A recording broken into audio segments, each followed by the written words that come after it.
What up, everybody?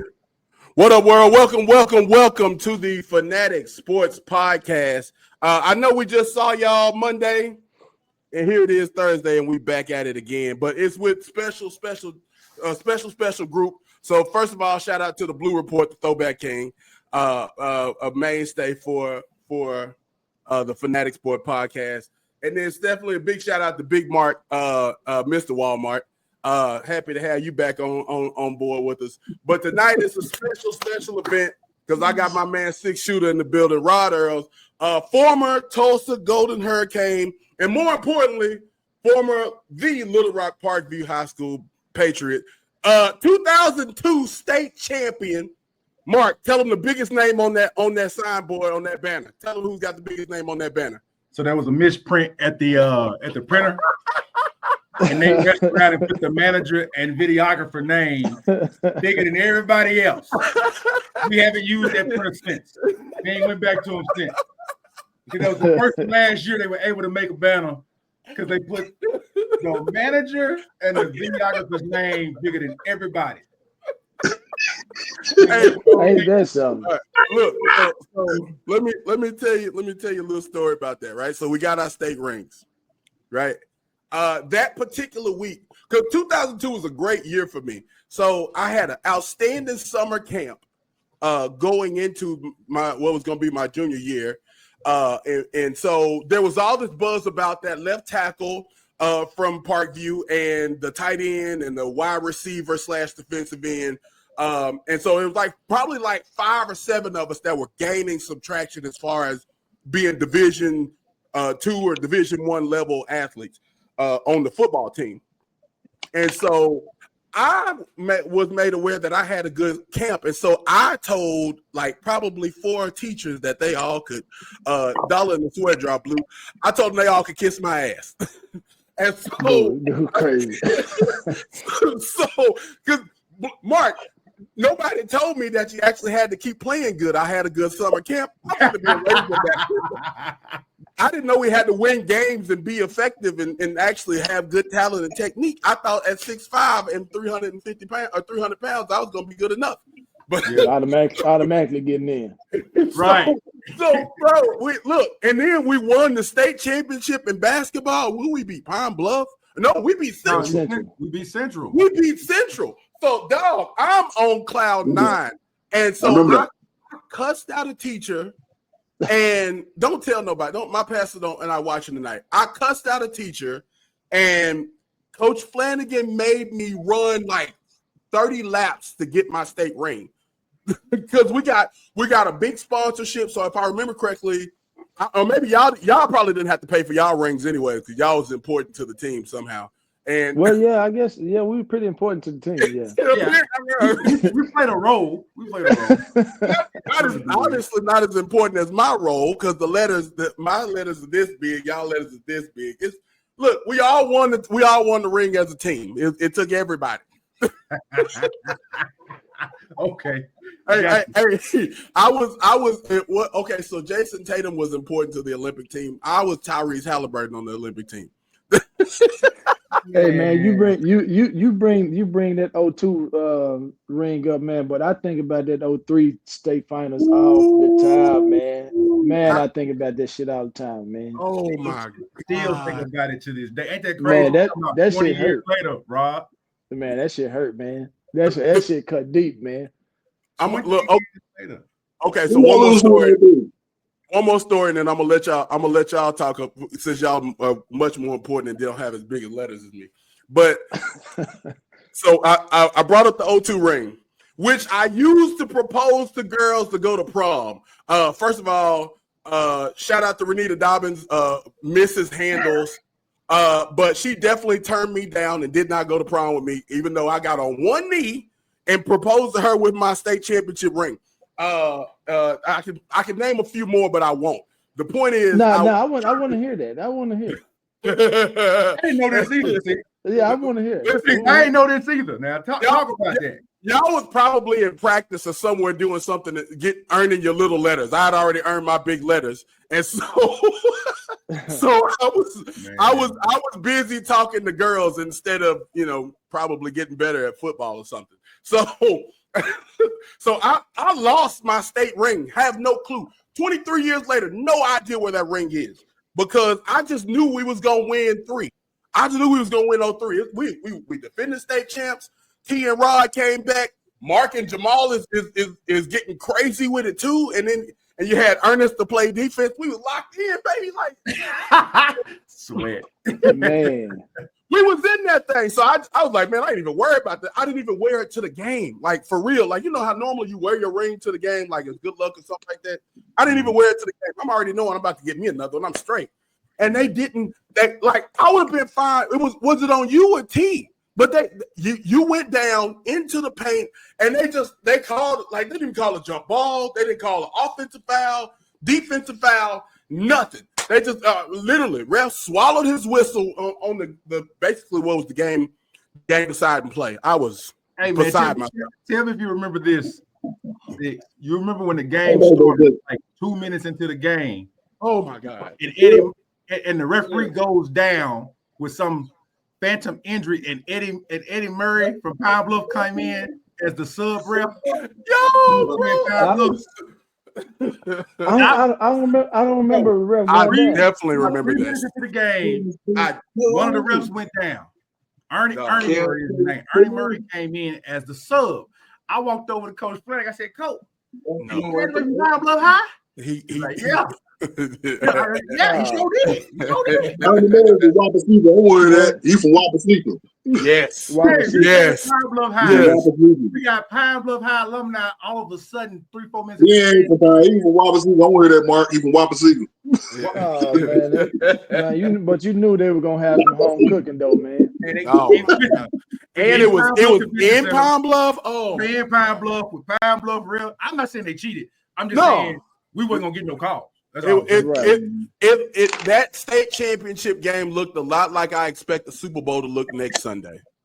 Oh man, that's exactly how I thought the Super Bowl is going. I expect the Super Bowl to look next Sunday. My dad had said he said this to me probably about 2 weeks before we played.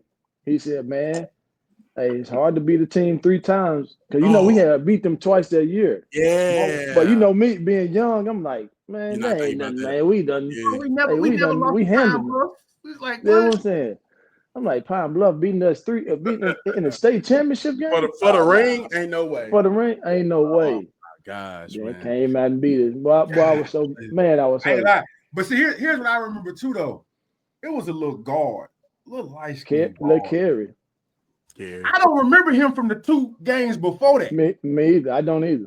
I'm not saying he did or didn't play. I just don't remember him being effective. I don't remember his grades. Bro, he came out there. When I talk about, we played that 2-3 matchup. Yeah, man, he was slicing and dicing. He was in my face the first 4 trips. I had 2 fouls early. I had 2 fouls, bro. He was breaking. He played for UAPB. He was one of the red shirts from UAPB. They borrowed him for the state championship. They came back down. I absolutely believe it. Look. We could not stop that nigga, dog. We could not stop doing gosh, man. He broke us down because you know how that 2-3 matchup is. You gotta help, you prepare for help, but you kind of guarding the person in your area. And the ball you man principles. Yeah. So we having to help so much, and he just dishing off. Man. He catches slipping. Man, so let's get into it a little bit, Rod. Before you go, let's go step by step, man. Talk to me a little bit about your high school career. Now, I got to watch the Patriot portion of it up front in person. And I do remember trying out with the Wings at one point. Did you ever play with the Wings in AAU? Yeah, I played with the Wings. I played with everybody. Man, I play with everybody, man. I started off AAU I played with the Rockets. I started off with Coach Seal. Yeah. Coach Seal. Rest in peace, Coach Seal. Yeah. I started with Coach Seal. Then left there. I went to the Rebels, the Running Rebels. We was out of the YMCA over there by Philander. I forgot. It's gracious. Like down the street from Philander. Yeah. Okay. I almost want to say that ain't it. But the coach name was Derek. Coach Derek. I forgot his last name. Big Brown? guy. Derek Brown. Big Derek. Yeah. Yeah. Then we combined with the Wings. Okay. And Tim Lauren, rest in peace, Tim. We combined with them. Yeah. And that's when I right there. That was like 13. I was like 13, 14. That I joined the Wing. So that was okay. 7th grade, 8th grade, something like that, somewhere up in there. You fucking asshole it. Wait, did you go to where you go to middle school? Or you went to Tell him when you got it right, Rod. He almost messed up, but he got it right. Go around. Go ahead and tell him about it, Rod. That's another thing that I think about all the time too, man. 7th grade, we grade. But I was originally supposed to go to PH. Yikes. Grade, but I ended up going to Cloverdale. So then 8th grade, I transferred to PH. PH. Oh boy. You Pulaski Heights, man. When y'all watch your mouth. When y'all walked in Parkview, like it was a different level of expectation from everybody that went to Pulaski Heights. I don't know, just all the athleticism, the skill, like confidence, swagger. Like I'll be honest and tell you, bro, I didn't like it because it was just a little too far up here for me. Like everybody, like, because I could intimidate most people with my size, but y'all was just like everybody there wasn't necessarily bigger than me, but like they wasn't worried about how big I was. I don't know. I didn't like it, but whatever. Did they wear green? They all wear green. Yeah.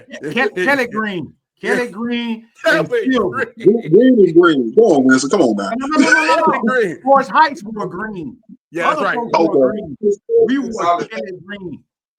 Look, so I went to Horace Mann. That was the last time I wore purple and gold and liked it. I'm gonna say, let me say this though, and Rod can attest to this. Yeah. At PH, the culture there was so competitive and strong. It was dog eat dog. For real. We talking about football, basketball, and track, triple crown, yes, right? Yes. Coach Williams, my 7th grade year, Rod 8th grade year, coached all of it. Yeah. So you couldn't get away from him. Football, basketball, track, and he expected perfection. Our practices, bro, were harder than any game we ever played because he was just like Al Flanagan. He was loud, he demanded perfection, and he didn't care about your feelings. And all he cared about was production. And so when we came to high school, you going there with that. Parkview had a pipeline for Horace Mann who wasn't as competitive, but we came in there like we just not used to anything less. Because our coaches, even my 8th grade year, Rod went on 9th grade, they switched from junior high to middle school. Yeah. My 8th grade year, Coach Richardson took over. And then in football, they brought Burrow Wayne Knight over from Catholic. Bro, it was just nothing was accepted below 100%. Or it was like embarrassment or punishment. Yeah. I really wish my 9th grade year we would have stayed in junior high, man. Yeah. I was waiting for that, man. We'd be a top dog in the junior high, and we did it, but then we switched over to high school. Yeah. It wasn't all the way cracked up to be.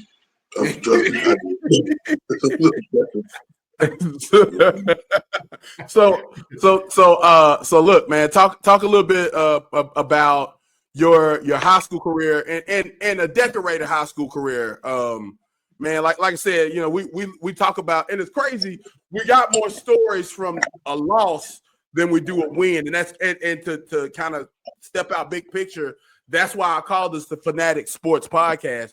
When I think about Fanatics, man, when I think about what the losses hurt me more, and I remember the losses more than every victory I've ever had, man. Like even in football, where our victories came few and far between, like still, I can tell you 100 stories from losses where I learned a ton, the laughs, 20 years later, man, we can laugh about it and enjoy it, man. But you had a decorated high school career, man. And while I was in it, I didn't understand it. But now I look back and I'm like, damn, man, Rod really was on some shit, man. The part about it, though, my freshman, sophomore, and junior year, I played the post. I was at the high post, low. That's that Coach Flanagan factor right there. That's that Coach Flanagan factor. Hey, so let me just say this. Let me just say this, man. I never forget, dog. So obviously, we all, with us being from Central Arkansas, we all remember Joe Johnson and what he meant to the city when he went to Arkansas and the rocket ride he went on through the league. But like, man, I never forget. Like, I heard all the rumors he wanted to go to Parkview out of the gate, and most people did to play ball because we were a powerhouse. Yeah, for real. And so, but they said the reason why he ended up going to Central is because Big Al wanted him to play in the post because he was 6'6". Listen, you over 6'1", 6'2", you go in there post, doc. You can tell him on that box, bro. Don't come off that box. It's bully ball. That's so many guards, though. I had to go down and because we were loaded, like, especially because I was talking with KP about this, and y'all know where I'm finna go with this. All I'm gonna say is 3 words: blue line down. And so, that's it. Hey, man, but bro, like you said, Mark, like them practices, because when I was playing basketball, I didn't get to play in the game very much, except for little JV. Because they was like, well, we got to get Mark and Jamal ready for competition. So, but I would go and practice and be physical. But like, man, like just thinking about them practices, there was some dog fights, bro. Yeah. Like, because we had athletes that really was trying to compete with legitimate high skill level basketball players. So, like, man, them practices might have been them summer workouts that might have been harder than any game. Like, I can't think of too many games we played that was as hard as some of them practices we had, bro. Just for years. You say that the hardest games I think we had was when we always played North Little Rock. I used to always scrap with them every year. Every time we played with them, or them, Hall, we always split. Hall was always a fight. Yep. Central, of course, because that was a rival, but just a rival. Out of Central, Hall, and North Little Rock, we always. So Mark, I sent you that video that somebody had posted some time ago, or a few weeks ago. Was that when we were in school, or was that your senior year? That was my junior year. That was Rod's senior. We got to fight. Okay. Yeah, when we got you remember that fight, Rod? It was me who made the basket. yeah, Rod made the layup. Hey, people don't know. We got to fight with Little Rock in football that year. You don't remember on the sideline? Yes. And I had him up, and Coach Black was jumping on me, talking about, let him go. Coach Black, yeah. Say that again. Y'all play it when y'all got to fight. That was that in North Little Rock? No. Scott Field. It was Scott Field. I hope they built a parking lot on Scott Field, bro. That was one of the worst fields in the city, man. I rolled my ankle so many times in that. Oh, that was terrible. It was a big thing because it happened on the sideline, so nobody saw it. Yeah, and everybody just kind of crowded around, and it was very short lived. It was just like it was just short lived. But yeah, but that basketball game was the second matchup against North Little Rock that year. Yeah, we had already beat. Was it the first one? First one, because you remember. Because the second time we played them, they came to Parkview. Mm-hmm. Yes, you're right. And then the third time was in the state championship, state playoffs. State playoffs, yeah, sure was. That was the first game. That was the very first game we had that fight. And listen, they kicked me out. They kicked Jamal out. We had a fight in the back. They came for everybody. And then the game kept going. Yeah, easily. It kept going. Yeah, that's so crazy, man. So God, the memories. So because I want to stick to your career, man, but I'm thinking about some of these different memories and just like and what y'all see it, y'all on the floor seeing it, but like I saw it up top. and just like some of the different angles and just the way we saw things, man, and the people we was around, and like really like to be honest, man, it was a blessing to be at Parkview and to be around. Like you remember them summer times when D Fish would bring Corliss, and it was a star-studded event. It was star-studded pickup games at our high school, man. Like Carl Brown. Oh my gosh, bro. Ryan Gores, everybody. Josh Hayes coming back. Yeah, shout out Big Hayes. Even know them coming over. Like everybody. Yeah, everybody. Dude, like if you was a hooper, you had to be at Parkview in the summertime, man. Like that was as close to a celebrity or true celebrity game as you was gonna get in Arkansas. Well, I experienced that, but it used to be at Eula at the field house. Yeah. I used to play at the field house in Eula all the time, man. Scotty Thurman, Corliss, Clint McDaniel, Corey Beck, Quincy Lewis, all them cats, man. He used to be out there playing. I wasn't invited to Eula. I couldn't shoot that well. So. I remember we was out there playing, and Scotty Thurman had a fast break and pulled up and just pulled up for three. I said, man, why you take that in and lay it up and dunk? He said, 26 feet, that is a layup, baby. Yeah. He looked at me and said, I can shoot. Hey, so on the strength of that, man, Rod, talk a little bit, and then we'll step into your college years, but talk a little bit about because one thing I think that for Arkansas people, I think get it, but outside of the state, for those watching outside of the state, man, like so Parkview started our high school started in 1966. We currently have the most state championships in basketball in history, in the state of Arkansas in history. Like you gotta understand, we were winning state championships, started with Coach Ripley at a once every 2 or 3 year clip. I don't know that that too many classes. I can tell you, Blocker, there was not a graduating from the first time we won a state championship from Coach Rip. I know Coach Rip and Coach Flanagan for sure. Yeah. There was not a graduating class that graduated without a state championship. And that went all the way up until Scotty Thurman's reign is when it first happened. Yeah. Up until the end, not a senior basketball player graduated without a ring.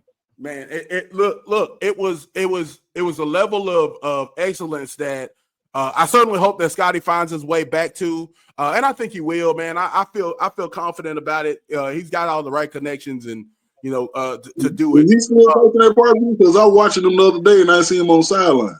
No, he's not right. He quit right before the year. Oh, did he? Okay, right before the year. Wow. Coach Hasker, who was previously at Hot Springs, stepped in, and he's now the coach there, interim coach. I don't know what their prospect.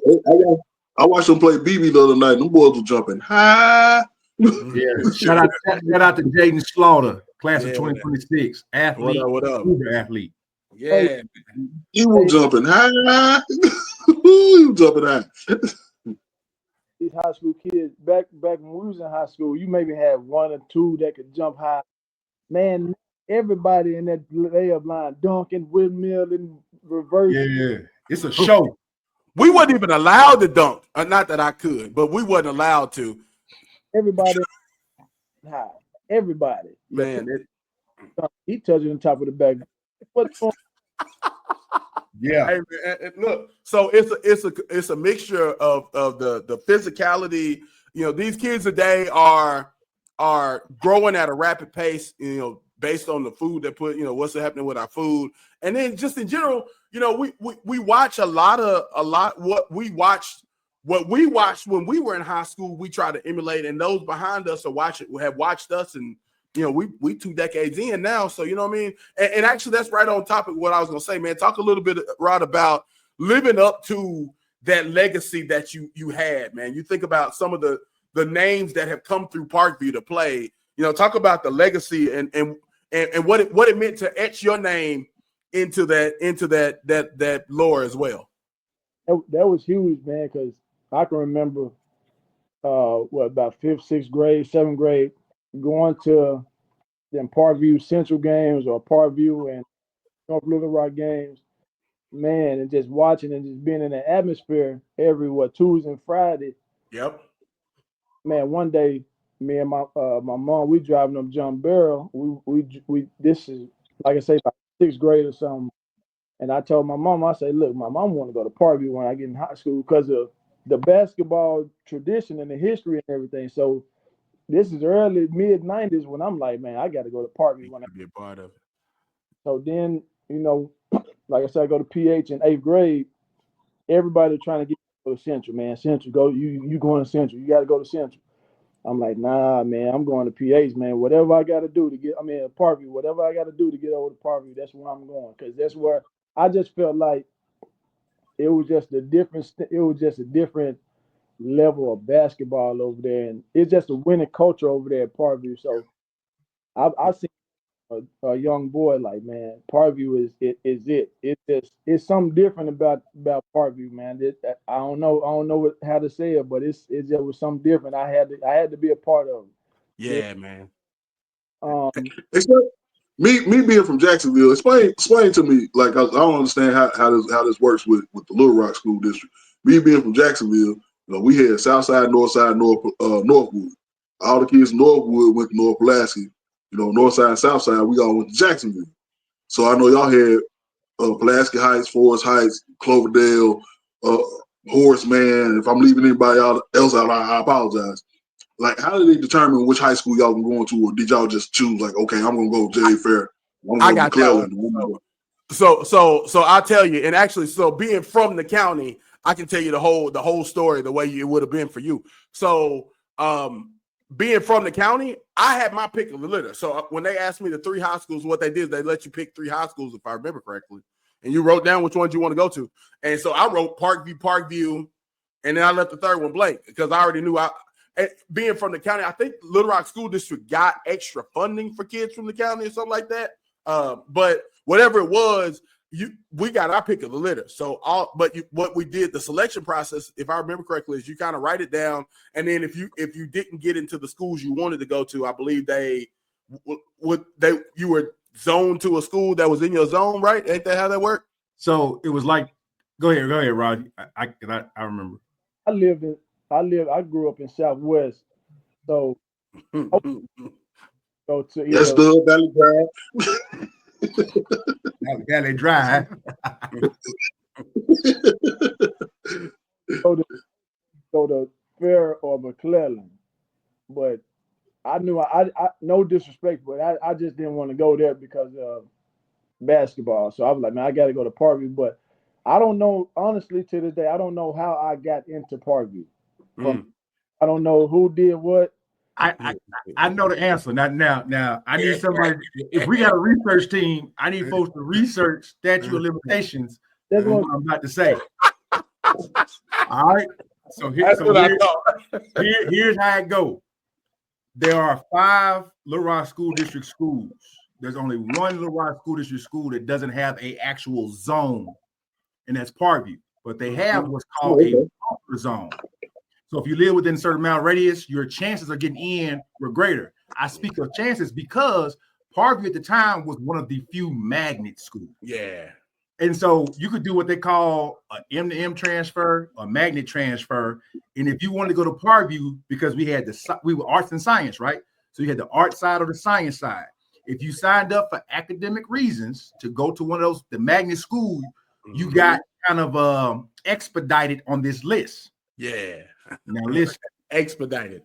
What I'm about to say, I'm not gonna use names. Hey, listen. We're not live, so all you got to do, I can cut it out if we need. I'm just gonna say there were people down at the office that were Parkview fans, and if there was any kid that might be on the borderline of him versus somebody else, yeah, we were gonna get in. Yeah. But it was legit through the magnet transfer. That's all I'll say. I knew there had to be something going on for me to get in there. I'm like, I was in there. That's all that matters to me. Let me say this. Y'all remember we had an auditorium called Babs Hall? Yep. You remember Babs used to be principal at Parkview? Yep. When we came through, Babs was down at the superintendent office. That's all I'm gonna say. Yeah. And he look, so y'all didn't steal blocker from us. He's supposed to be a red devil. So, I lived in Jacksonville. I thought you were You wasn't back out. You was Jacksonville, huh? Yeah, I was in Jacksonville. I was You live 3 blocks away from me. yeah, man. It's crazy story here, Rod. So I grew up what 3 blocks over from Blue, and I still didn't meet him till I got to Fayetteville. 3 blocks.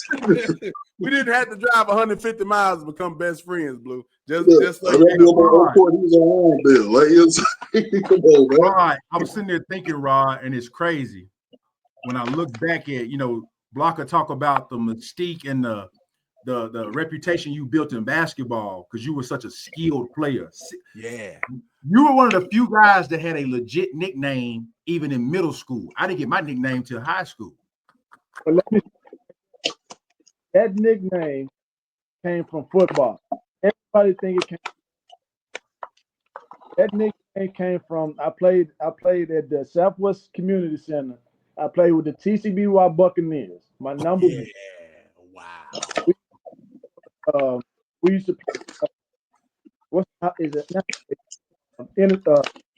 Out the 6 over there by close to Thrasher. What was the name of that spot? Oh my gosh. Y'all practice off of 33rd? It's off of 65th. Yeah. We used to play there every Saturday, but my number was 6, and I played safety. And hey, I used to ask anybody that played around that. I used to lay that wood, man. Yeah. So look, Mark. You remember how much Coach McGee wanted Rod to play football too? And Rod swore he was an all-star. Hey, every summer workouts, when I used to come up there every summer, he used to, man, I need you out on the football field. I'm like, man, nah, I can't do it. He asked me every summer, dog. Every summer, preaching to him every summer, man. Well, I ain't gonna lie to you. I always thought stick shooter came from that sweet jump shot you had, man. Carry it over.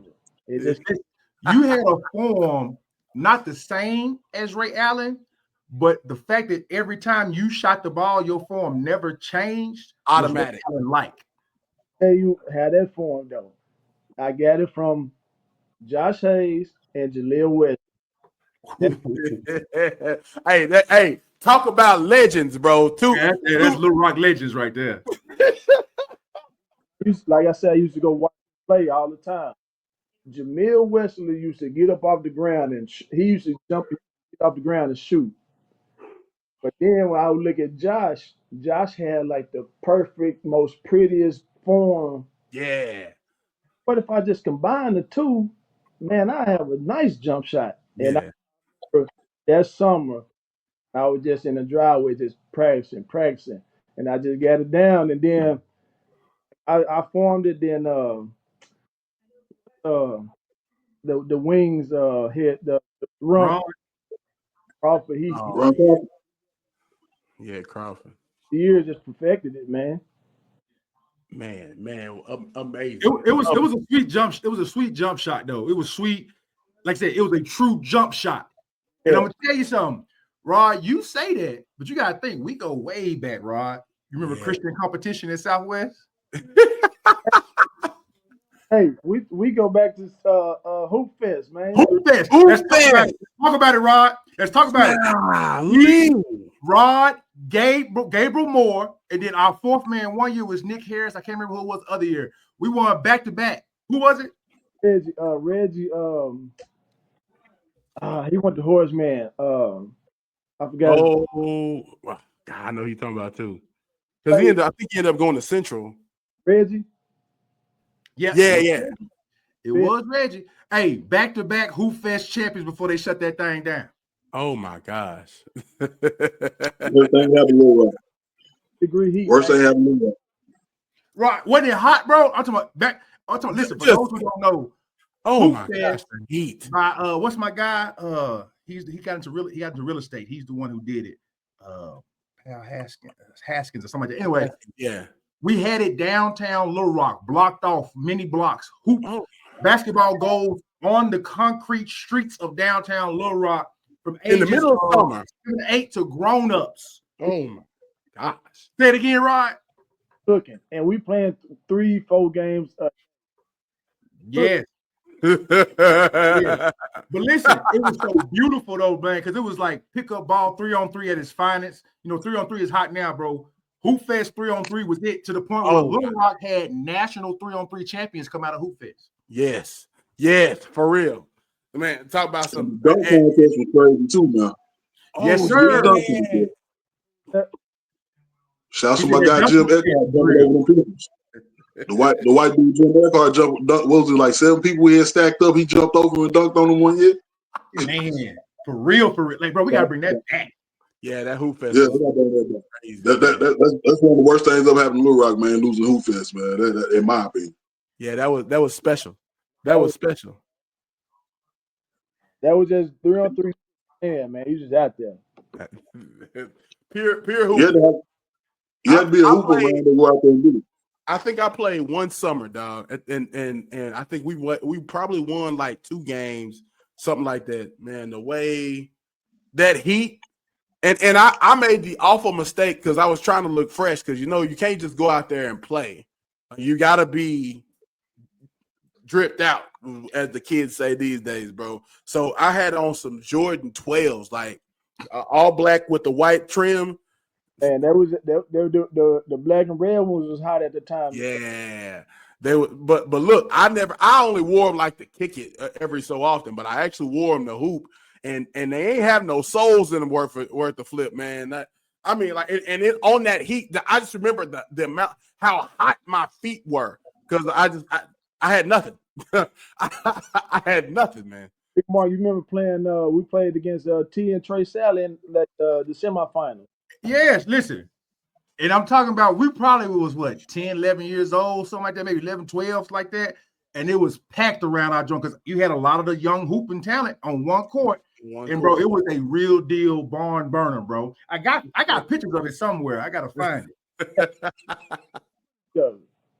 Say that again. I got film of. I got footage of it. Really? I need. Hey, I need to dub that. Okay, let me ask the part of you guys a question. I need to know this since, like Mark said, statute of limitations is up. A lot of water under the bridge. What was the beef? What was the beef between Nolan Richardson and Coach Flanagan? What was the beef? Oh, that's easy. Nolan didn't recruit Parkview players at all. Yeah. So Mike Jones was the first person from Parkview that got signed, if I remember correctly. Now let's think about this. That was Stan Lee, wasn't it? Was Jacksonville. Yeah, and that was under Stan Heath. That wasn't under Nolan at all. You're right. It wasn't Nolan. Because think about all the folks like Deion Cross that came out of there, Quincy, Chillis, all them players that went all across the country from Stanford to Minnesota to wherever. Yeah. Nolan Richardson never got this one. Ole Miss. Now I'm gonna tell you something. Shout out to Coach Rod Barnes. Yep. And Coach Bozeman. Eric Bozeman. They built a pipeline from Parkview and Little Rock and Arkansas to Ole Miss. Because my class, it was supposed to be me, Monk, Slim, Big Mike going down there. So Yep. Man, I think about that a lot, man. That was one of the few things I think Nolan really missed on when you got a powerhouse like Parkview and you not getting like Jamil Wesley should have been no disrespect to Henderson State. That's where I pledge cap at. So naturally, it's a place in my heart for it. But like to be real, man, like Jamil Wesley was one of the greatest basketball players that ever come out of the state of Arkansas, hands down, bar none. And he's got a story to tell, and I'll let him tell his story all the way through. But man, when you think about talent like that, and none of us go to Parkview, thank goodness Mike trudged through it and went on and accepted the scholarship. But like, how did none of y'all from Parkview, none of y'all, the way y'all was balling from Parkview, none of y'all to go to? I'll never forget the All-Star game I was at. And, there was a year Arkansas signed the white dude out of Mountain View. Jason Gilbert. Yeah. Jason Gilbert, yeah. And Swole came out the same year.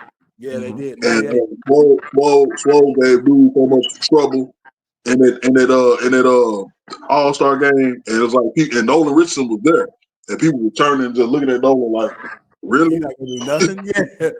Dude, listen, Swole and Jamil was on the same team. That 98 team won a ring, if I'm not mistaken. Yes, sir. Right? Yes, it did. That 98 team beat North Little Rock by 30. Man, Swole was one of the coldest players I ever seen in my life. Hands down. Man, like I said, I was in what 6th, 7th grade.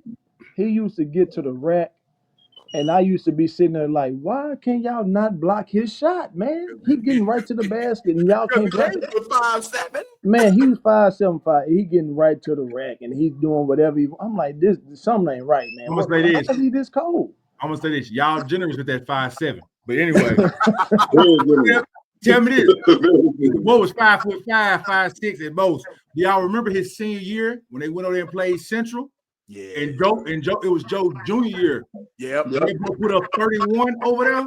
Hey, man, Swole was this little things I used to notice. Swole was the first guard I ever seen split a trap, like split a ball screen. Yeah. And when he did it, I thought he did like some Magic Johnson shit. I'm like, what the hell was that? He split, and when I said, man, this dude got to be the coldest dude I've ever seen in my life, man. Man, listen, at 5'5", 5'6", to come out and go SEC at a time where there were no other small guards like that. No. And not just a facilitator. He wasn't just passing. He was putting. I think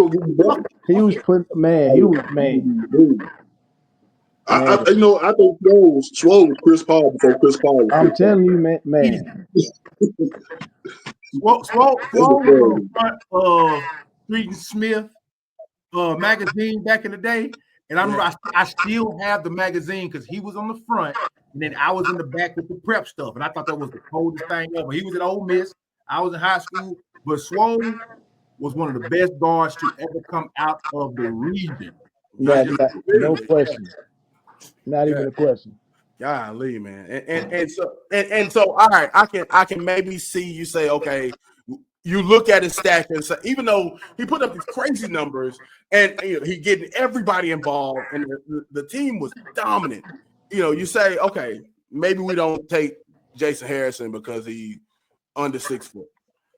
Jamil Wesley 6'2", 6'1", and equally as good at scoring the basketball, right? You look at Deep Fish that came out.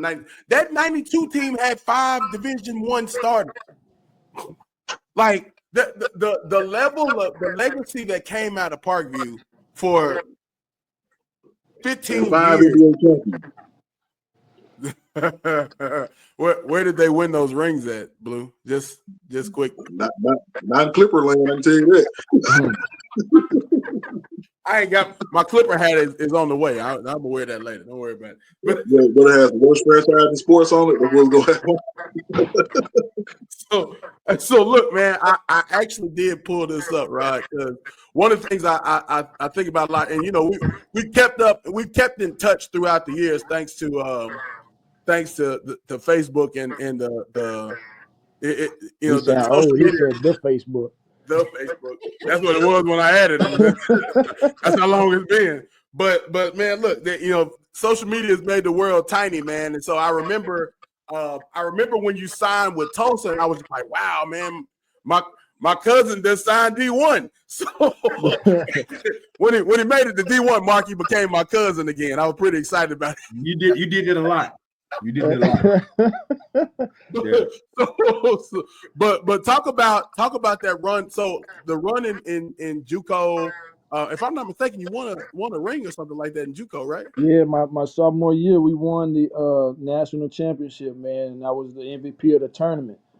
But the year before, my freshman year, we got to we got to the regional championship and lost. Okay. Lost the game to go to the national tournament. So then that next year we doubled back and won the regionals, then won the whole national deal. And it was like we just got clicking at the right time, at the right moment, man. Because when we got to nationals, I thought we was a solid team, but all that talent I was seeing, I was like, man, I don't know, man. We might have took it to the end of the road, but we just got rolling at the right time, and Man, I was hitting shots and Shout out Paris Junior College. PJ Street, baby. Them was the trenches, baby. Them was the trenches, boy. Man, we had some good times though, but we just got rolling at the right time, man, and just took it on in. So talk a little bit about your recruiting process as the schools that you might have looked at or that you had some interest in, the ones that may have had interest in you before you landed on Tulsa. Man, so Stephen F. Boston was recruiting me heavy for some years. I gotta throw this out here. Euler was not recruiting me, man, and that hurt my heart, man. I could not believe they was not recruiting me at all. I remember vividly after we won the championship. So this like in March. Right. I remember the recruiting scene opened up. What is it, April? Mm-hmm. I wasn't getting no phone calls or nothing from Euler. So I had got in touch with Wes Flanagan was there. Okay. I had got in touch with Wes and just had a little conversation with him. I'm like, Wes, man, what's going on? Y'all ain't. I mean, look, man, I just won the JUCO now. Come on, Steve Shields. What's going on? Homegrown talent. What's going on? Wes was like, Rod, you know, I want you here. I'm trying to get you here. It's just Steve Shields he going some other direction. And I remember, man, I was in the car. Just it was late night, probably about 10, 11. I remember I was in the car after I got done talking to Wes. I just kind of broke down and cried, man. I'm like, man, how do Little Rock not want me, man? And we just won a championship. I'm MVP. Man, you got to. I should be a hot commodity at this point. At least in my hometown, if anywhere, my hometown. That's what I'm saying. But I mean, I guess God had a different plan for me. So yeah, Stephen F. Austin, and let me tell you a crazy story. Yeah. So we won the championship in 05. That was the year UNC won it. Won the whole deal. So after I signed to Tulsa, I go on my visit to Tulsa, come back that Sunday, like that following Tuesday, go to the cafeteria, and I ran into my head coach. Wow. And I'm like, me and my head coach, we just shooting shit, talking. And he was like, Earls, I just got on the phone with Coach Roy Williams. I'm like, oh, cool, that's cool, y'all. Y'all talking, that's cool. You know what I'm saying? I ain't think nothing of it. And he like, yeah, we had a long conversation. He was really talking about it. He really wanted you, man. Wanted you. I'm like, hold on, whoa. Bring that, rewind that. What you just say? Say that again. He like, yeah. He was like, man, he heard you sign with Tulsa, but so now he's just gonna go in a different direction. I'm like, what? I'm like, tell him, hey, I can take the ink off that paper right now. But rip that up immediately. Yeah, but I just stuck with Tulsa. I was like, man, I don't already That's the coach fault, man. Like coach got to be, he got to be funneling all interest to you like that. You know, he almost got to be out there pushing it before they even get a chance to come to you. Like, hey, I got him. He ready. Y'all seen? You see what he did? Because bro, I remember you put in some work during that tournament run, dog. Man, and that was I'm like I say, we just got rolling at the right time. I had caught fire, man. That first, we played 4 games. That first game, I had gotten foul trouble, and I only probably had about 6, 7 points. I was like, man, I was like, damn, I done started this thing out wrong. Then we played that next game. I just got hot, dog. Just hitting 3 points, getting to the. Matter of fact, we was down by like 18, 20 points, and we started pressing.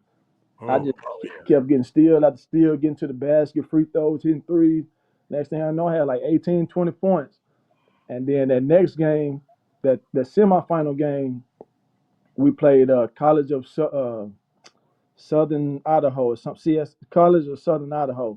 They had an NBA prospect on their team, African guy named Kone or something. And they had some pretty good. They had a good guard. His name was Jamal Brown. He went to Oklahoma State. He was real good. So I'm like, it's gonna be a little tough matchup. Man, I got hot. Man, found my spots, hitting. I had 18. We won. Went to the championship game. Had 10 or 12 points. Man, it just like I say, we just got rolling at the right time. Shit, it ain't what you do for when you get to the playoffs or whatever you want to call it. That's when you got to play your best ball right there, man. Yeah. Love that. I love that. So you landed at Tulsa, and just kind of talk a little bit about and I found your highlights. I think this is your senior season. But talk a little bit about your time at Tulsa. Some experiences. Any stories, man? Let us know, man. We'd love to see it. Man, playing against Derrick Rose. Whew, good Derrick Lord. Rose. Jesus Christ. Yeah, Man, that's probably between him and taking it back to KJ, RIP KJ from North Little Rock. Then probably the quickest guards I ever played against in my life. Man, looking at these highlights, this was a mixtape right here. This is my mixtape to try to go overseas and everything. Okay. But look at the lift on that jump shot, though. Yeah. But that was Rod will kick you in the chest when he's shooting every time, man. Word. Man, but my joint. Actually the first year I got there, the night before our first game, I remember this November 18th. I broke my foot the night before our first game. Ooh. And I had the red shirt. I red shirted, and it got cleared like February 1st, and sat out that year. So I was originally supposed to play the point at Tulsa, but when I broke my foot, all I could do was a little form shooting. I couldn't really do nothing, so I was just I was on the other. They were practicing. I was on the other end, just doing a little form shooting and just sitting there, just working on my form, man. And then that summer, when I got back to rolling, man, that jumper just took off, and then coach was just like, you know what, man, I think we're gonna move you to the 2. So that's what you see. All these highlights. I'm playing the 2, man. I moved over I slid to the 2. I'm like, man, I don't care where you play me, just put me in the game.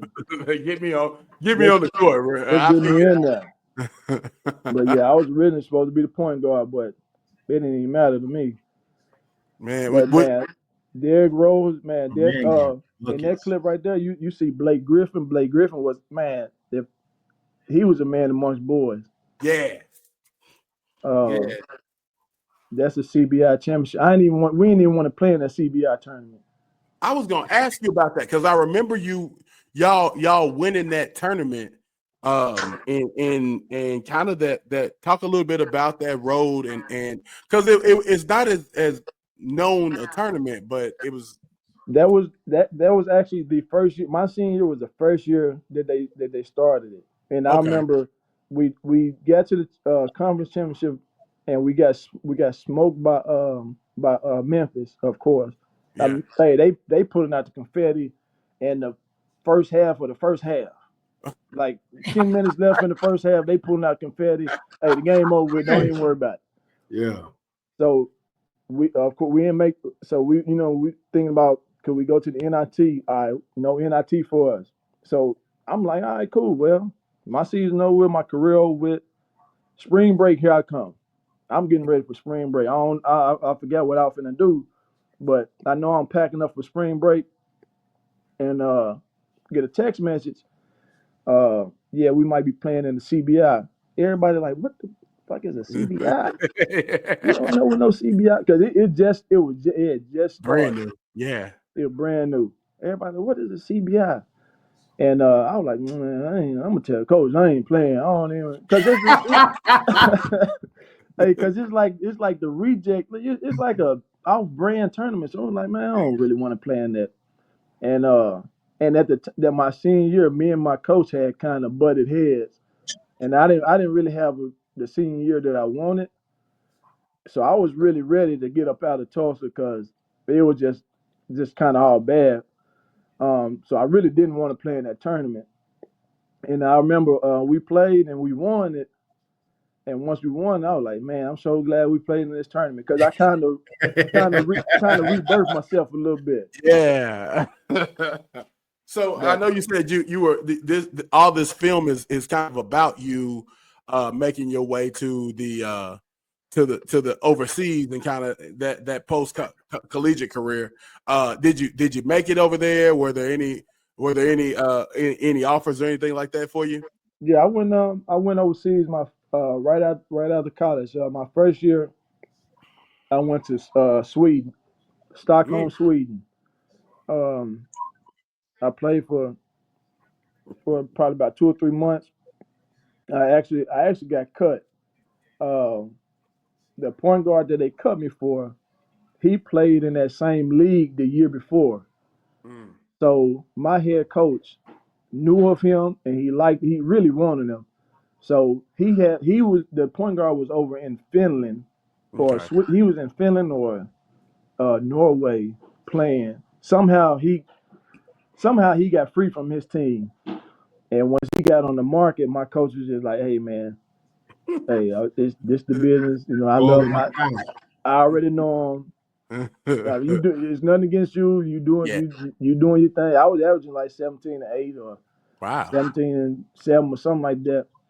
And he was just like, man, I got to make this move. I'm like, oh, cool. So I witnessed this. I witnessed the business. Shoot, my first few months over there. Yeah. So then, I came back in December, 2 days before Christmas. Um, Stayed in Little Rock.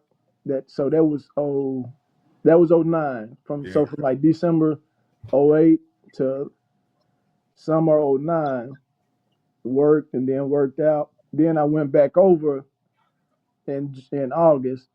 I went to Holland, Mm, this little country town right outside of Amsterdam. mm. Played for a good year. We was the second worst team in that league, and we had 5 Americans. Really? Man, but hey, them boys play some good ball over there. I can't even lie. They Yeah. played some good ball, good fundamental ball.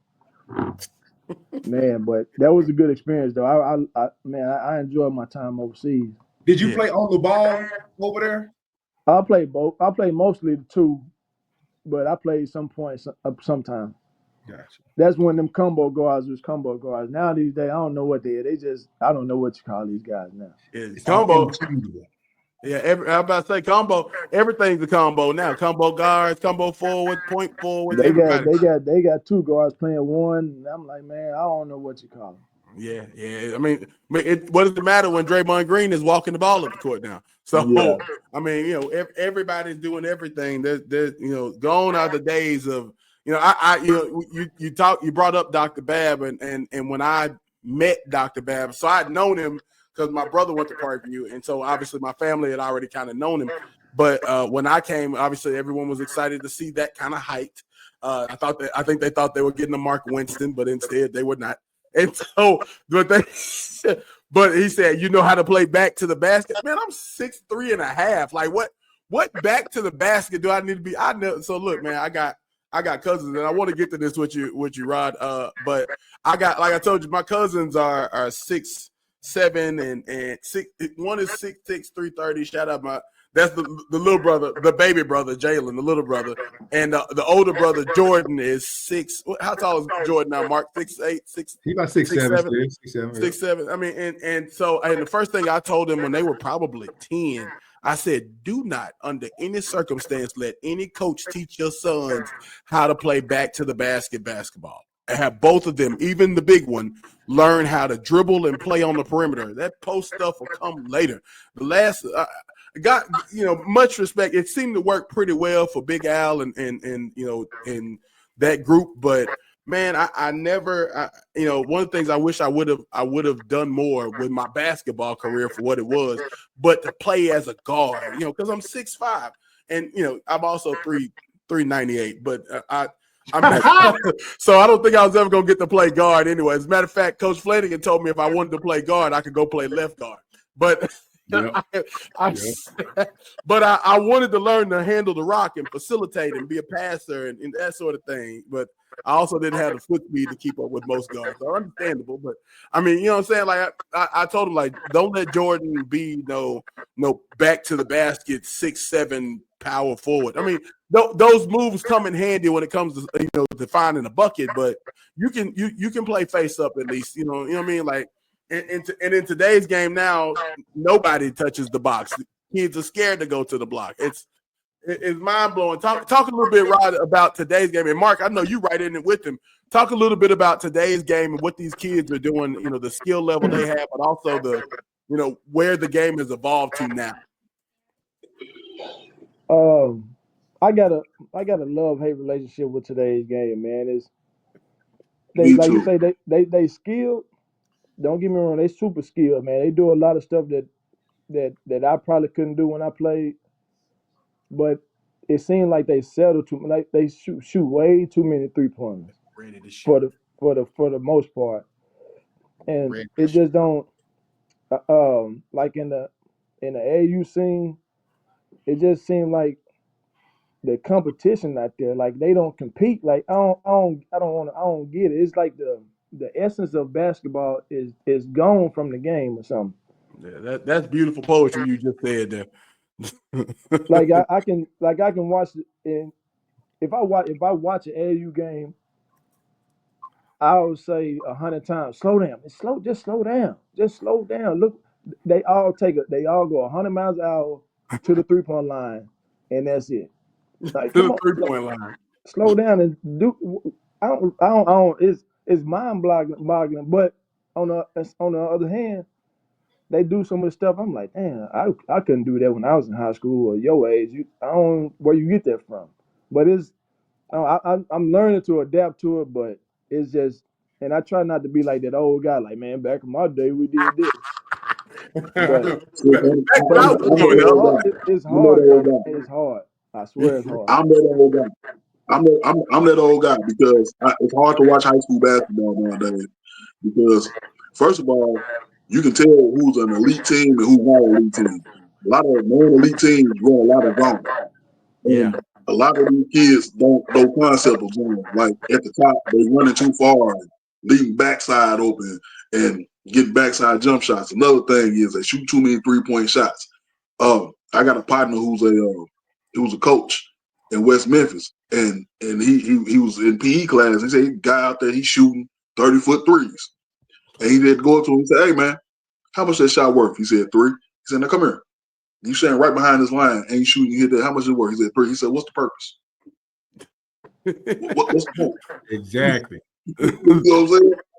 So Man, so and it's so that AU scene is so watered down. Right, like when I was in high school, the you had a few teams. You had the Rockets, the Hawks, the Wings, the yeah, Angels, Mm-hmm. maybe one or two other teams. Now it's 15. 10, 15 teams. It give these kids like a sense of entitlement. Like if one kid if he don't make this team, oh, another somebody's just gonna create a team just to put them on there and Come on. make them. Man, and nowadays, if you didn't make a team, you just got to get better to get on that team. Yeah, It ain't That's no real. That's yeah. real. Spend man, your and I spend hate your to say money this. on your workout gear and then learn to get better while you sit in spot number 9 while the other Yeah, 8 people are running the court and winning rings. yeah, you got to fight. You got You to know, fight for it. I'm a little older than y'all, but we learned the game by going to the parks and Yeah. playing with older guys Yeah, and getting beat up and calling foul. No, you get fouled and throwing the ball over. You know what I'm saying? That's how we learn the game. A lot of these kids don't learn the game that way. A lot of these kids, they hiring personal trainers and all they doing yeah, is running. You know, said this. He said, reason why the European guys is better than American guys is because they do more practicing than they do playing games. Yeah. You know, they'll practice 3 times a week and play one game. We'll practice 1 time a week and play 6 games. And that's not what it is. right. You know what I'm saying? To add to that, like you say, I used to play with my older brother and his friends and all that, and but to add to playing on the court, you going outside and playing. When you out there playing, just on the court, you can use your imagination more. You Yeah. can go out Yeah. there and like if you see something on TV, or you want to go out here and try it or whatever, and you just competing. But now these kids, they don't even play like that. Like you say, they just have trainers. So you're not really using your imagination. Yeah. You just going by some instruction, like a trainer tell you, all right, do this cone, do this on the cone. You're not really using your imagination against. Phones don't reach back. Yeah, like you're not using your imagination against 5 live people who trying to steal your ball. Yeah. Who's You gonna going think? against a cone who just stationary. as opposed to, all right, man, dude just scored on me 3 times. And they stopping me. I got to figure out how to get to this basket. I got Yeah. to do whatever Yeah. I can to get past this defender and make this layup over that 6'5" dude under the basket. They not using Or my there's no or imagination my in shot there. clock always looking at do the help contribute to teams to win the game. Do I need to go? No, I'm saying this guy right here is open. What can I do to get him open? Different angles Right, and things of that nature. Man, I'm right with you, dog. With that. So I remember watching Jordan in '91 go up with the right and switch it to the left. right, Everybody was in the playground trying to do that. Now exactly. you don't see. Now kids want to shoot jumpers from half court. Like that's why I watch women's college basketball more because they're more skilled than what the men do. It's more fundamental. College. I struggle to watch an NBA game full, and if I Man. watch it, I'm watching it for a particular scheme or reason or something I'm trying to pick up for coaching. Like, Yeah, I'm on the circuit right now. You know, this year I'm coaching with Houston Hoops. I was on EYBL last year with Pro Skills, and one thing about the game today, the athlete today is it is a lot of on-ball ISO creativity, and kids aren't learning how to be efficient. That's the thing I think we lack. Yes, we are skilled. Yes, we are athletic, but we're not efficient. It's almost like kids play so much video game, they start to play the real game where it's either a layup or a three. Let's be real. Video games, people don't really pull up mid-range. Right. Kids aren't utilizing mid-range. Kids don't know how to play off the ball. They don't know how to read screens. They don't know how to come off and manipulate screens because everything is on ball. Because to your point, Blue and Rod, everything we do is in the gym against chairs, cones, dribble. How many trainers are actually teaching kids how to play without the ball? It's missing. Right. And to your point, I believe in playing games, pickup games, because there's no rep like a game rep. And you cannot simulate the physicality or the reaction to defense, and you can't learn how to read the next level of the defense coming off a pick and roll by going against chairs and screens. Yeah, right. And then You're not seeing. Go ahead, my bad. no, then the other thing is when you play pickup games, like being a 14, 15-year-old playing against Corliss Williamson, he gonna bust your head. Yeah. But he's also gonna teach you. And I'm Right. like, hey, how you do that? What's that move? Like, you killed me with this, I can kill so-and-so with this. You know what I'm saying? It's looking like seeing Carl Brown in there handling that ball dishing it. I'm like, yeah, if he can do that, I can do that. But like I said, when you go in there and just going, they're telling you what to do on the cones and the chairs, you don't have that creativity you talked about. So it's some talented kids out there. Like on that EYBL, bro, every team got 3, 4, 5 power 4 guys. But everybody's playing the same. Nobody wants to be a specialty guy. Nobody wants to be just the shooter, the rebounder, the defender. Nobody wants to play a role because all they see is the highlight reels that get posted and the workouts that get posted of me dribbling and doing all this with the crazy music in the background. But when you turn on college basketball, even NBA basketball, there's role players, there's mid-range players, right? And so, man, and the biggest thing from is just no real competition. Like it's no, man, you bust me up, I got to come back at you. Like it's scary looking at these kids. They so scared of getting posterized or crossed over. They don't even really want to play like no real defense. And I'll be looking like, man, if you came in through Parkview during our time, you wouldn't get on the court if you ain't playing no defense. What? You wouldn't even sniff the court. We didn't even practice offense some days. Listen, no, blocker. We didn't practice offense at all. I didn't practice a offensive practice until my senior year. No lie. Man, for real. Like, dude, he's not. Look, I didn't want because I was like, man, maybe because I was second team, so we was running an offense, but that was just us trying to break the press all the time. And then when y'all got back into a zone, then it was like, all right, so how do we get to? But man, like y'all didn't practice offense because Coach Flanagan said, I know how you gonna score. Off this steal. Exactly. I know exactly how you're gonna score. As long as you get out there and play defense, you're gonna score. Yeah, that's easy. Transition. Oh my gosh. Man, it's a different game nowadays, but I'm learning to adapt to it, but I still keep my you know what I'm saying, my foundation, my core within this game now, because it's just totally different. I'll be kind of that's why I honestly took a break from ball for a Yeah. while because I just couldn't understand what was going on. Yeah. And I recently just got it back into it when my daughter, she wanted to play, so I was like, all right, let me at least try to teach her, give her some the right core values in this game. Well, I was gonna ask you that next because I understand we've been talking a lot about legacy throughout this whole process, and the fun part is now you've got a legacy that you get to watch and you get to coach and teach and raise and bring up. Man, talk a little bit about, especially and it's even more because it's in the women's arena of basketball, and and this is a perfect time with the way that the women's basketball is stepping into the forefront. The WNBA is finally doing some things right.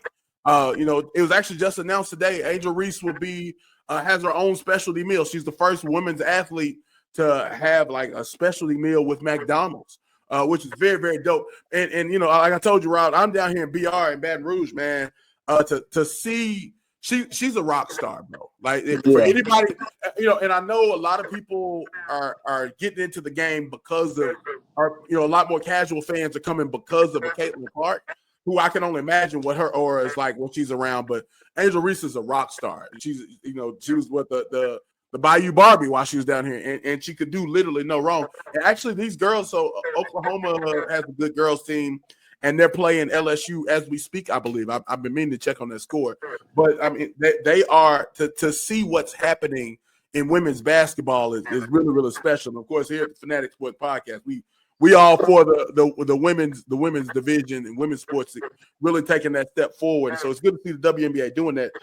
Talk a little bit about what you're seeing from the game with your daughter and her team, and then talk about what you're seeing in the WNBA ranks. As far as just women's basketball period, I love the direction that they're going. Yeah. One thing that stand out to me is they don't.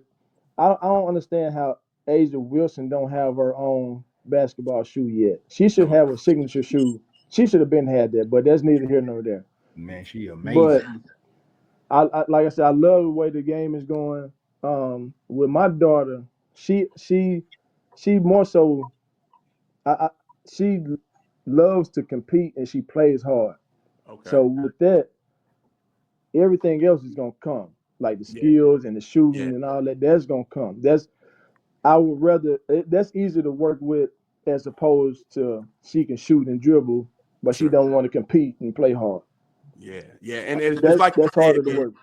Well, so, what we're seeing right now is a lack of want to when it comes to competition, man. So many people, you see it in a lot of different facets, but so many people just in the world, outside of the lines of athletics and in life, nobody wants to work and compete for what they want. Man, it's a microwave society.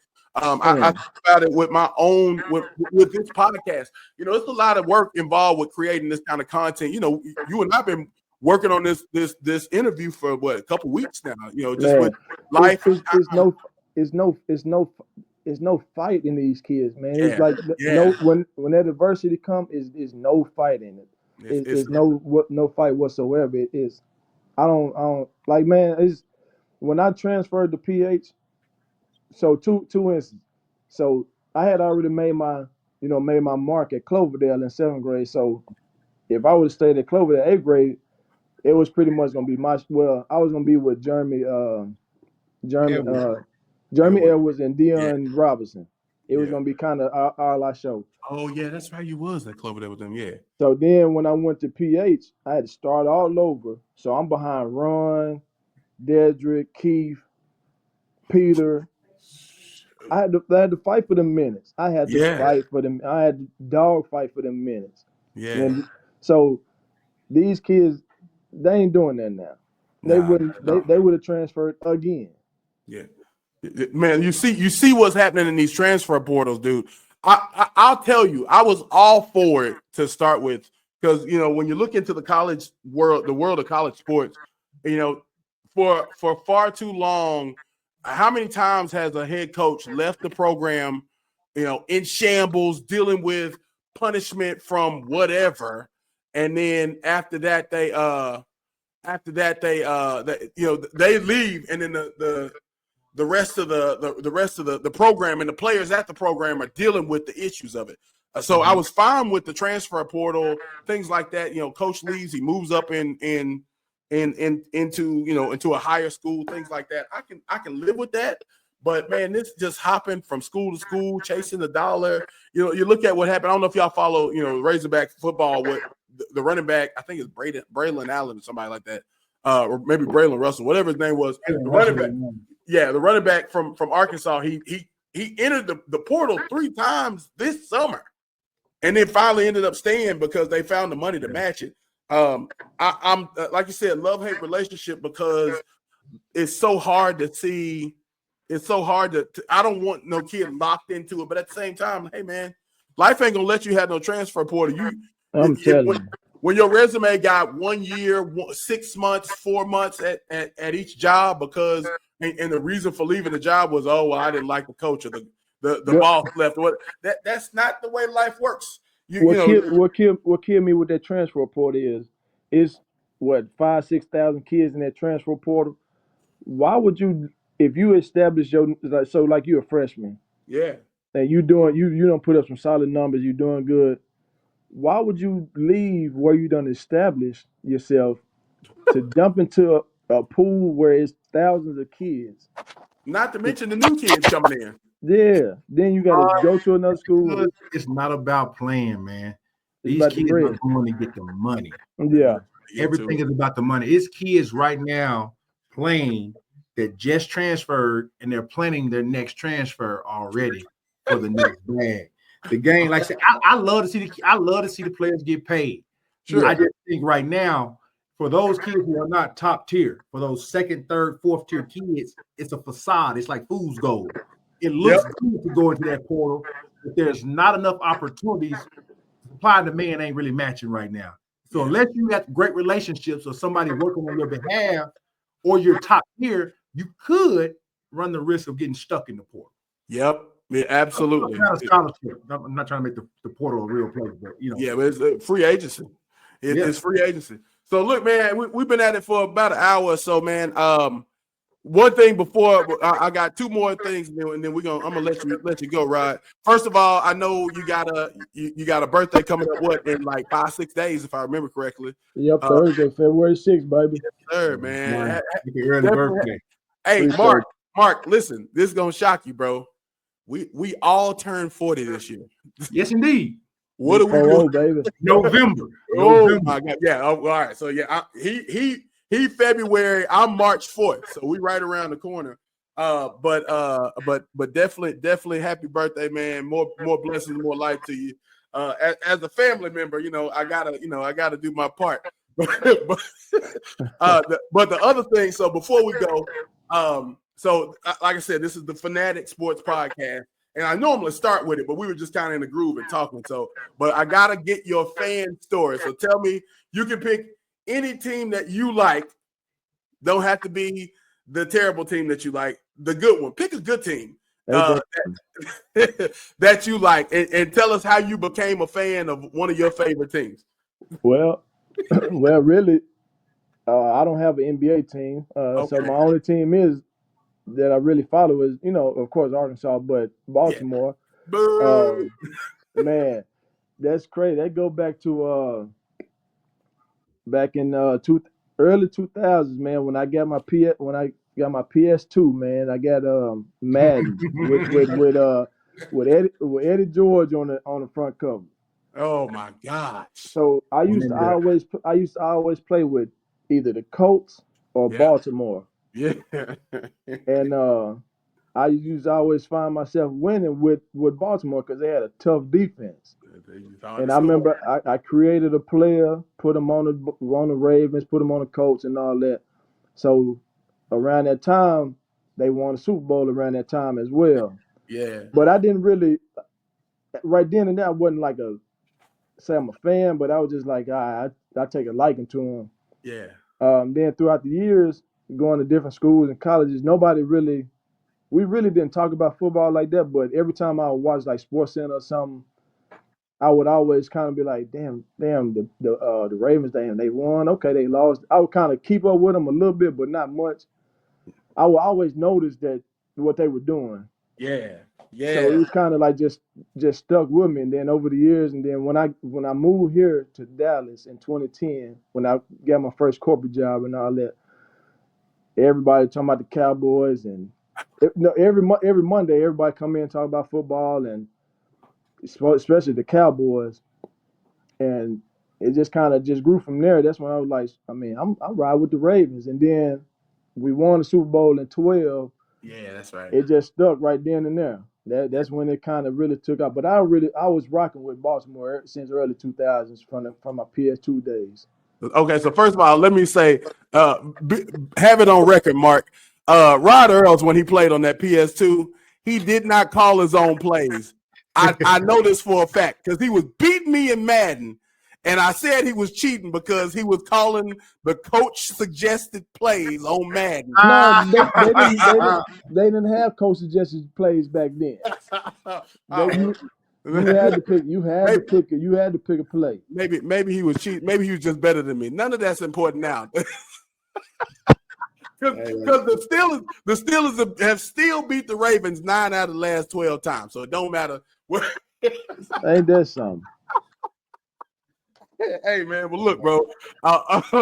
Man, listen, man. We done walked down memory lane and ran back, man. But it was definitely a pleasure to have you on, and I look forward to it again, man. I appreciate all your support for the pod, man. It really means a lot to me, and you know the time, energy, and effort I put into this, and having guys like Mark and you and all the support I've had is great, man. I really appreciate yours in particular. But man, like I said, much success, more life, more love to you, bro. We can't say thank you enough for having us on here. Mark, anything before we go, bro? No, man, listen, you like family to me, man. I love you, Doc. We've been rocking since we was knee-high to a grasshopper, baby. Listen, hey, real quick. Our teams played each other in college, too. But anyway, yeah. When I transferred to UCA playing both football and basketball, we played them that November, that December. Yeah. 07, I want to say. 07, maybe 08, yeah. Yeah. And football? No, basketball. You remember we came and played y'all. I just came out the football field, too. And we came and played y'all. Y'all played Eula that same year. But you played UCA. You had an off game. It's all good. I'm glad because we lost by like 10-7, something like that. I don't remember playing UCA. Because that's back when I'm gonna tell you who got off on us. What's the boy named Ben? Ben Uzo, yeah. He went off about 20, 30 on us, about 30 on us, bro. What year was that? 07, 08. That's my senior year. Yeah, it was your senior year. So we played in December. I was fresh off the football field, coming trying to get that grass out my mouth. Basketball court. I ain't even play that game. Yeah. But shout out to Nate Bowie from Kansas City. He went for like 20, kept us in the game. We just couldn't get the win. Yeah, I'm gonna have to look at that. I don't remember playing. Yeah, I remember playing early December. It was. I remember playing Southern Arkansas. I remember playing Little Reggie and Little Beeler. I remember playing Jackson State, Trey Givens and them. I remember playing Eula. I don't remember playing UCA. Go back your senior year, early December. Because I remember it was cold and I was fresh off of football. That's how I remember. I'm gonna look this up. I'm gonna have to look at that, man. UCA, University of Central Arkansas. I transferred in, and the first year I had to sit out because of transfer rules. But that year I was eligible. But I just got on the football field. Yeah, but look that up. I'm gonna look it up, man. Damn. But I appreciate it, man. Hey, anytime you want me, man, holler at me. We'll set it up, man. It's good talking about sports and all that shit. I do it anytime, man. Man, love that, man. Love that. Well, look, as we always say, man, on the podcast, man, tough times don't last, tough people do, man. Thank you to everybody for joining us. We'll see you again. Rod Earls, Big Mark, man. Appreciate y'all, man. Thank y'all again. Always.